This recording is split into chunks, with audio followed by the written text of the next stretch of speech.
नमस्कार दोस्तों, गगन ज्ञान सरोवर यूट्यूब चैनल में आप सभी दर्शकों का एक बार फिर से स्वागत है।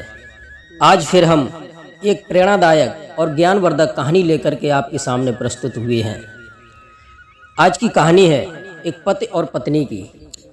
अगर आज की कहानी को पूरा सुनते हैं तो कभी भी पति और पत्नी में झगड़ा नहीं होगा।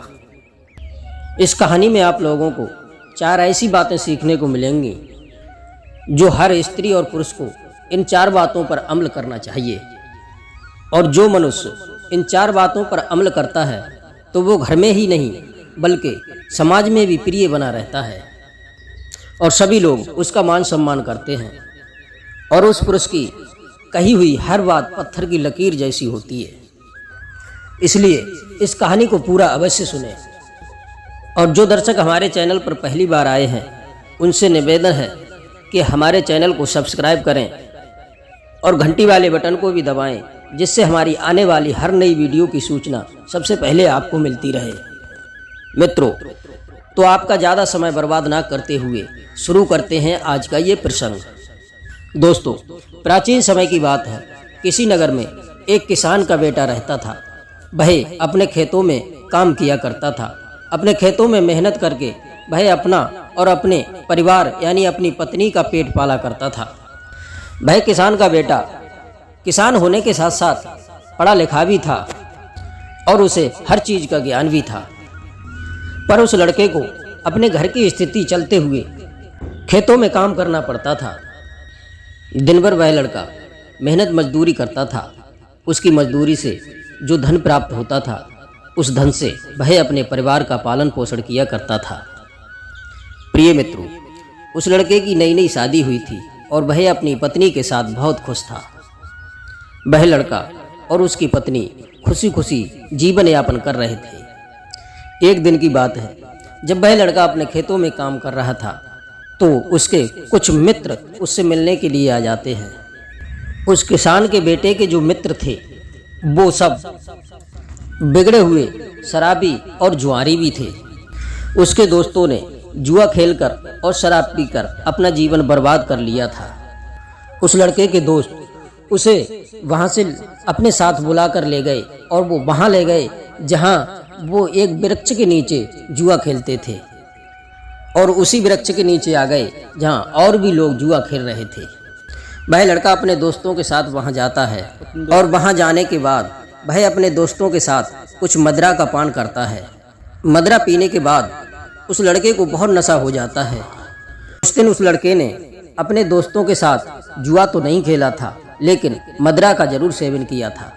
वह लड़का जब अपने घर जाता है तो उसे अपनी पत्नी मिलती है। उसकी पत्नी एक पतिव्रता स्त्री थी और बहुत ही सुंदर और सुशील थी और बहुत ही पवित्र भी थी। उस लड़के की पत्नी ने अपने पति को इस हालत में देखा तो अपने पति से वो झगड़ा करने लगती है और कहने लगी कि मेरे लाख मना करने पर भी तुम अपने नशेड़ी दोस्तों के साथ क्यों गए थे। उसकी पत्नी ने समझाया था कि अगर तुम अपने नशेड़ी दोस्तों के साथ रहे तो एक दिन तुम अपनी ज़मीन जायदाद और उसके साथ साथ मुझे भी बेच दोगे। इसलिए आज के बाद अपने बिगड़े दोस्त और नशेड़ी दोस्तों के साथ नहीं रहोगे। दोस्तों, उस दिन तो वह लड़का अपनी पत्नी से कुछ नहीं कहता है और उसकी पत्नी भी अपने पति को ज़्यादा नहीं डांट लगाती है और दोनों पति पत्नी चुपचाप सो जाते हैं। दोस्तों, सवेरा होते ही वह लड़का अपने खेतों में फिर से काम करने के लिए जाता है और फिर से खेतों में काम करने लगता है। जैसे ही दोपहर होता है फिर उस दिन उसके दोस्त उसे बुलाने के लिए नहीं आए, पर वह लड़का उस दिन स्वयं अपने दोस्तों के पास चल करके जाता है और वह लड़का वहाँ जा कर के कुछ पैसों को जुआ में दांव पर लगा देता है और मदिरा भी पीता है। उसके बाद जब शाम होती है तो वह अपने घर फिर से आता है और वह मदिरे के नशे में इतना खो चुका था कि उसके मुंह से अनाप शराब शब्द निकल रहे थे। जब उसकी पत्नी उसे नशे में देखती है तो उस दिन फिर से उससे बहुत बड़ा झगड़ा कर लेती है और उस लड़के को जोर जोर से डांटने लगती है और घर के बाहर ही रहने देती है। वह अपने घर का दरवाज़ा बंद कर लेती है। प्रिय दर्शकों, उस दिन तो उस लड़के को कुछ पता नहीं था और वह नशे में अपने घर के बाहर ही सो जाता है और जया अपने घर के अंदर सो जाती है। जब सुबह होते ही उस लड़के की आंखें खुली तो वह अपने आप को अपने घर से बाहर पड़ा हुआ पाता है। तो उसे यह देख करके बहुत गुस्सा आ जाता है और वो जोर जोर से अपने दरवाजे को खटखटाता है और अपनी पत्नी को आवाज़ लगाता है और उसकी पत्नी दरवाज़ा नहीं खोलती है। आखिर में जब परेशान होकर के उसकी पत्नी दरवाज़ा खोलती है, वह लड़का अपनी पत्नी को थप्पड़ मार देता है और अपनी पत्नी को खरी खोटी सुनाने लगता है और कहता है कि तुम एक बदचलन स्त्री हो, तुम एक चरित्रहीन स्त्री हो, क्योंकि तुम अपने पति की कोई भी मर्यादा नहीं करती हो। जो स्त्री अपने पति की इज्जत और मर्यादा नहीं करती हैं, वो स्त्री समाज में चरित्रहीन स्त्री कहलाती हैं। उस स्त्री का समाज में कोई महत्व नहीं माना जाता है। वह अपनी पत्नी से इस तरह की बातें कर रहा था और उसकी पत्नी उसकी बातों को चुपचाप सुन रही थी, क्योंकि वह एक पतिव्रता स्त्री थी और अपने पतिव्रता होने का मान निभा रही थी। और उसकी पत्नी बिना कुछ कहे अपने पीहर चली जाती है। वह लड़का अपनी पत्नी के चले जाने के बाद सोचने लगा, चलो ये अच्छा हुआ, मेरे रास्ते का जो कांटा था वो हट गया। वह सोचने लगा, जिसके लिए मेहनत मजदूरी करनी पड़ती थी, अच्छा हुआ चली गई। मुझे इसके लिए खेतों में काम करना पड़ता था, अब मैं अकेला हूँ। अब मैं अपने दोस्तों के साथ शराब पीऊँगा और जुआ खेला करूँगा। अब मुझे कोई रोकने वाला नहीं है। उसकी पत्नी के चले जाने के बाद वह लड़का अपने दोस्तों के साथ शराब पीने लगा और जुआ खेलने लगा और शराब पी पी कर वह अपना शरीर बिगाड़ लेता है। प्रिय दर्शकों, कुछ ही दिनों में वह लड़का धीरे धीरे अपनी सारी संपत्ति को जुए में हार जाता है। देखते ही देखते वह लड़का पूरी तरह से बर्बाद हो जाता है। पूरी तरह से बर्बाद होने के बाद उसके दोस्त भी धीरे धीरे उसका साथ छोड़ जाते हैं।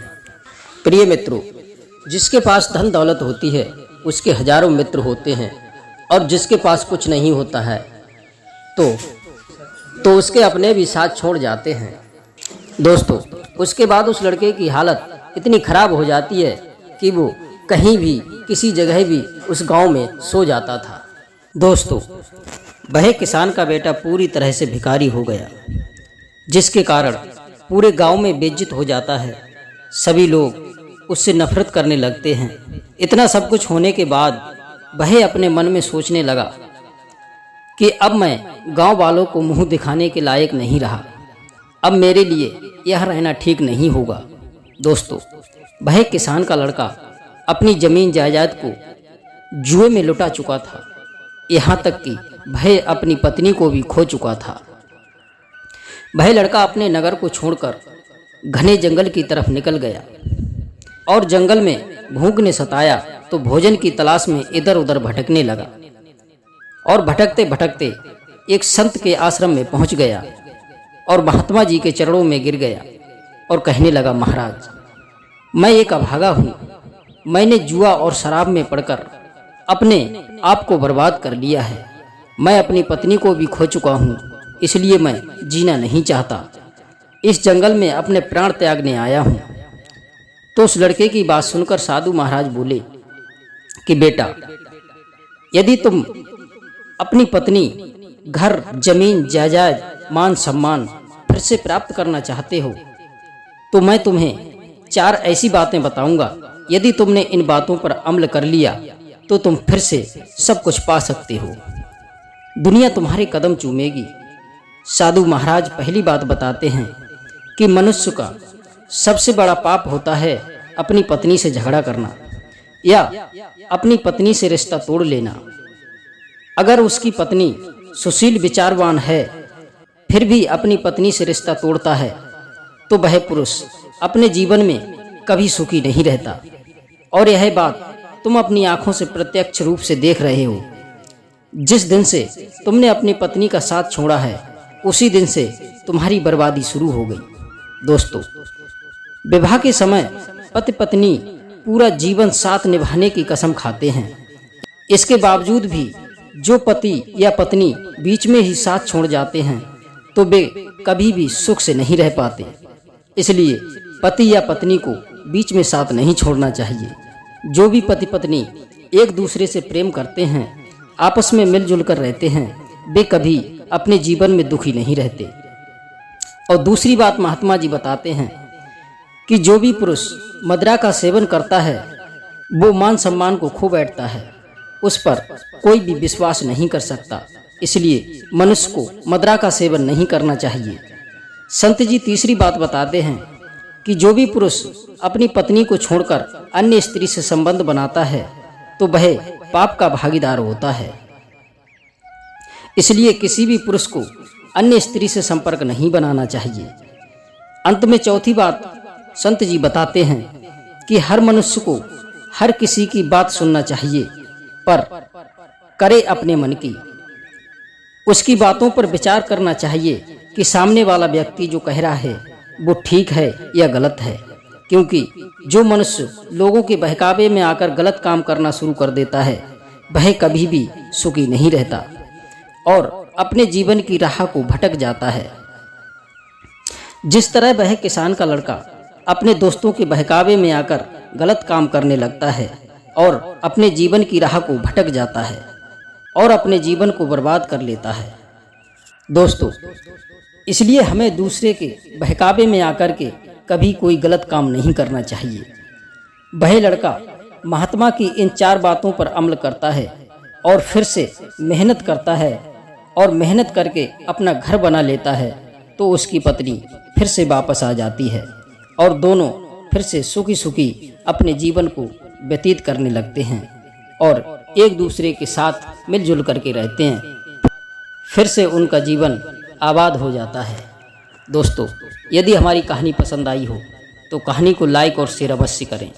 आप सभी दर्शकों का बहुत बहुत धन्यवाद। जय श्री कृष्णा, जय श्री राधे। फिर मिलते हैं किसी नई वीडियो में नई ज्ञान चर्चा के साथ।